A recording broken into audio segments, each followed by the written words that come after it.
Pensa nessa cena. Uma coisa boa acontece, às vezes esperada, às vezes não, e aí você fica feliz, mas logo essa emoção simplesmente desaparece. E daí, uma outra coisa acontece, só que dessa vez ela é ruim. E se você for analisar friamente, ela não é tão ruim assim. Mas quanto tempo dura essa emoção negativa? Pois é, essa disparidade de peso entre emoção positiva e negativa não é nova. A gente tem filósofos falando dela, hoje em dia a neurociência fala muito dela, mas o fato é que a gente tem uma dificuldade de registrar e guardar emoções positivas, enquanto as emoções negativas elas tendem a ser não só mais poderosas, como mais duradouras. Se você reconheceu a si mesmo nesse problema e você quer entender por que isso acontece, senta aí que esse episódio de hoje é para você. Eu sou Jorge Verlindo e este é Ler o Mundo, crescer e viver melhor pela leitura. Pois é, dependendo de quanto tempo você já viveu, você já se deparou com esse problema de proporção. Quanto tempo a gente gasta na nossa vida dedicado a ruminações?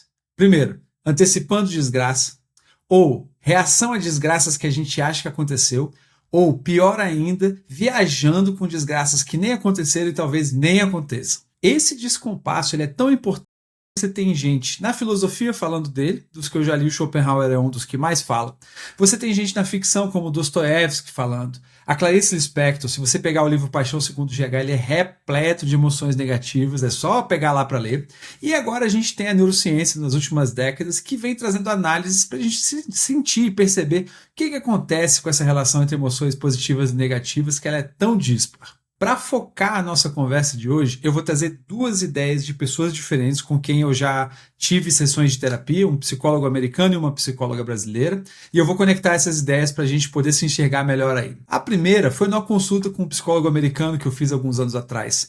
E eu trazia, num dado momento, essa situação onde a minha vida estava indo objetivamente bem, se eu fosse analisar. Eu tinha paz doméstica, estabilidade financeira, disciplina, estava alcançando um monte de objetivos e mesmo assim eu estava numa insatisfação crônica. Ao que ele me disse assim, você só consegue ser tão feliz quanto você decidir ser.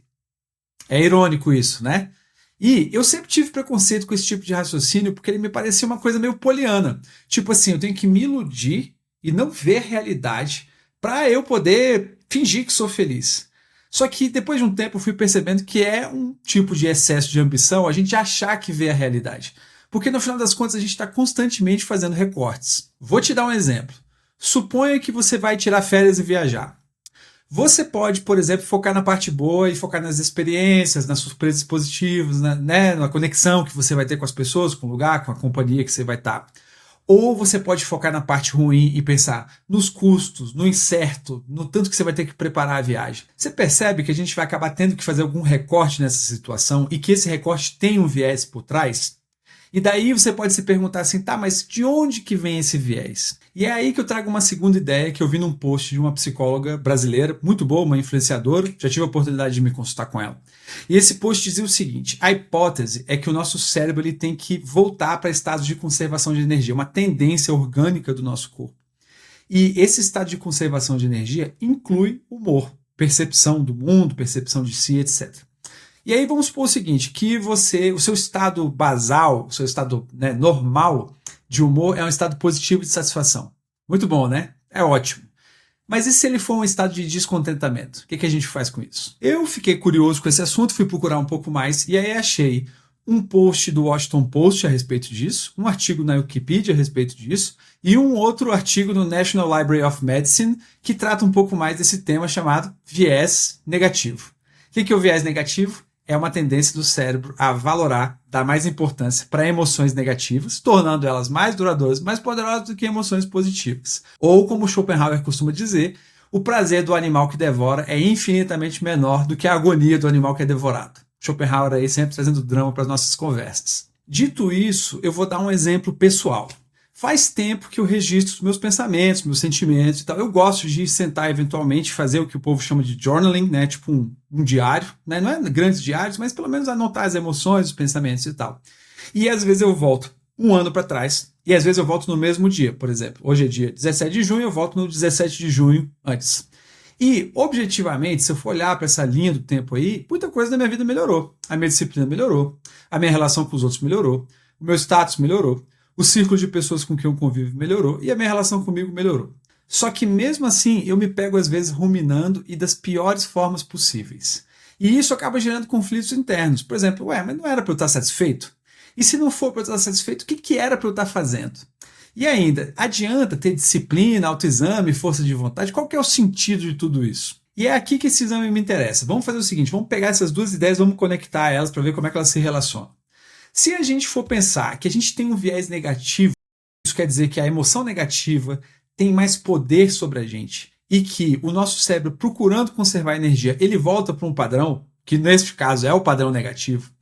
E se a gente entender que o que a gente sente, a forma como a gente mais constantemente, mais habitualmente sente, é a forma como a gente explica o mundo, a gente chega a uma conclusão natural que se a gente não decidir ser feliz, como o primeiro psicólogo disse, a gente não vai conseguir ser mesmo. Ainda mais para pessoas que tiveram um passado traumático, que vieram de ambientes tóxicos, que com longos períodos de emoção negativa, ou que a única emoção que ela sentia era negativa. Imagina. Vou te dar um exemplo aqui, se você me acompanha, você já está velhos amigos dessa minha questão. Eu tive hérnia por muito tempo. Imagina, se você passa 10 anos com hérnia e 3 anos sem hérnia, qual das duas emoções é a mais poderosa na sua cabeça? E aí eu vou, mais uma vez, talvez a última, recorrer a esse assunto da hérnia para te mostrar claramente como isso acontece. Quando você sente uma dor muito pesada, muito incapacitante, que ela tira suas forças, o seu poder de estar no mundo, tudo passa a ser um problema. Tudo passa a ser um contratempo. Às vezes, eu até falava isso para algumas pessoas conhecidas, é como se tivesse uma camada entre eu e as outras pessoas, e essa camada é uma camada de dor. Então a pessoa está lá falando assim, e eu simplesmente não consigo perceber ou entender, eu tenho que fazer força para focar, tamanha a dor. Agora imagina 10 anos disso, e aí de repente há 3 anos atrás eu estou melhor.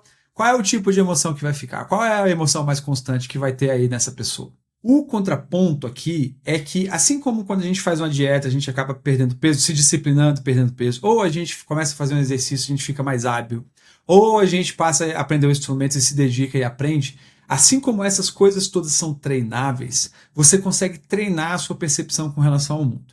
E eu vou fazer aqui um pequeno parêntese que é, não digo treinar para ser poliana e achar tudo incrível. Você tem uma fratura exposta e fala, nossa, maravilhoso, eu estava esperando essa fratura exposta chegar.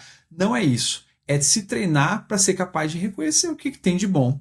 Ser capaz de reconhecer que horas que o cérebro está caindo nesse viés negativo, que horas que você está sendo desproporcionalmente pessimista, mirando em viver melhor, ter mais qualidade de vida, ser capaz de desfrutar das suas conquistas, das suas relações, do estado que você tiver aí agora no momento. Um ponto para a gente dar atenção aqui é o seguinte, às vezes esse estado padrão, esse viés negativo, ele contagia a análise. Isso quer dizer o seguinte, enquanto eu estou falando aqui, você está pensando assim, mas para que mudar? É tudo uma merda. Para que eu vou mudar? E a minha resposta é a mais simples de todas. É você que decide. É você que decide como é que você quer conduzir a sua vida, os seus dias, os seus minutos e por aí vai. Se você acreditar que é melhor não mudar, você está comprando um pacote de consequências, de circunstâncias, que você tendo consciência disso, não faz sentido depois você se queixar delas. Se você acredita que é melhor tentar, você está comprando um outro pacote de efeitos que vai envolver um pouco mais de autorresponsabilização, vai envolver um pouco mais de atenção plena, mas ele tem outros benefícios. Eu já me decidi, e como eu já me decidi, eu vou trazer para você aqui algumas técnicas que me ajudaram aí nesse caminho. A primeira delas eu vou chamar de radar de ruminação. O que é isso? É você estar atento o suficiente para quando você perceber que uma emoção negativa está começando a ganhar força. Ela está começando a anular outras emoções que você está sentindo, ela está persistindo ao longo do tempo, e aí você começa a olhar e falar assim, opa, isso aqui não é um problema real, isso aqui é a minha percepção.